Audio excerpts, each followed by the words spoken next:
Today I'm going to show you guys how to operate the reelCNC Gen 3 Conversion Kit. It's pretty simple. So first thing is you're going to want to have your battery connected, whatever batteries you use, and you can check really easily to see if you turn your key switch here. So you need your key. You're going to turn this, and then your display should light up. That's how you're going to know you have power. And you'll find that if you have the machine off and you have the speed here 0 to 100, if you have it at 50%, let's say, when you turn it on, nothing happens. This is because on this controller, you must go back down to 0 before something happens. So you can see now, it should start running.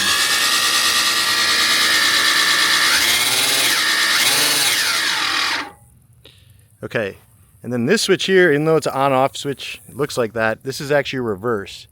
And also this is the same, if you're running the machine, you cannot switch this and it won't just go into reverse. It's going to stop, and then you must reset the potentiometer. Now we're going in reverse. That's pretty much all there is to it.